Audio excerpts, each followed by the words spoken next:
this entire Swapna Nidra Jnana Sadhana, which is the wisdom of dream and sleep, this practice cannot be applied to a specific event in the dream thought or the waking thought.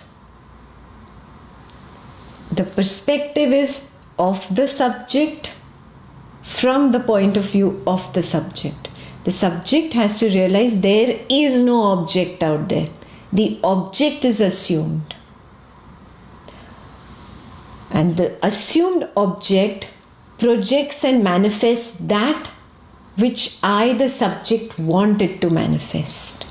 That is why somebody's personal world is full of crime and evil, because that is his projection.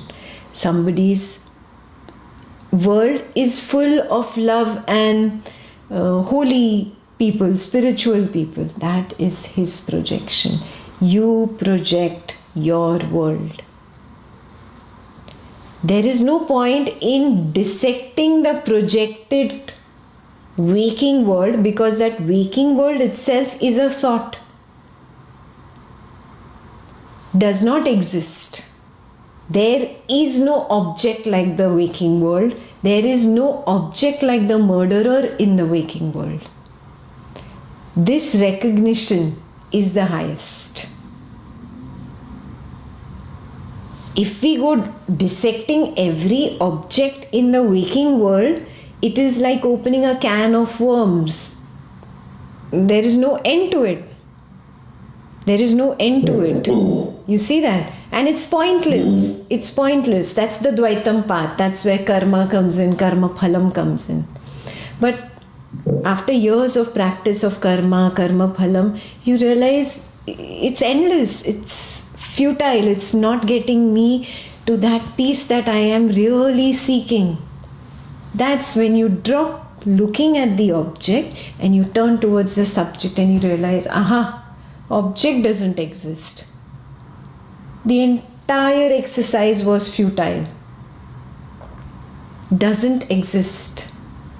Simply a thought, simply a thought. Simply no absence of thought is deep sleep state. Oh, then the awakening truly happens. When the interest in the individual objects of the waking thought or the dream thought, that interest dwindles away. And you're like, it's got nothing to do with me. Not with I, the body mind, this label completely vanishes, but with me, the ocean of awareness. This ocean of awareness has everything in it.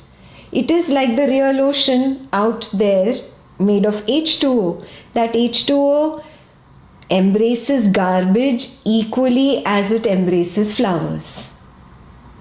It does not say, I hate the garbage and I love the flowers. No. Similarly, this ocean of awareness is fine with any story. The story of a murderer, the story of a terrorist, or the story of a very nice, humble person who becomes a saint. Doesn't matter. None of my business. It's a waking thought. This is a dream thought. Just like I discard dreams, I don't give them any attention. A point will come, you will start discarding everything that happens in the waking thought. The objects are of no concern of mine. It is an Ashtavakra shloka. We are coming up to that. Yeah. So Ashtavakra really is very revolutionary. He hits very hard. To be able to absorb that hard blow, it is very important that I recognize these basic things experientially. And then we slowly go through the verses. So my foundation is so strong that it can never be shaken. Then I build my tower on it. And you will get there. Definitely.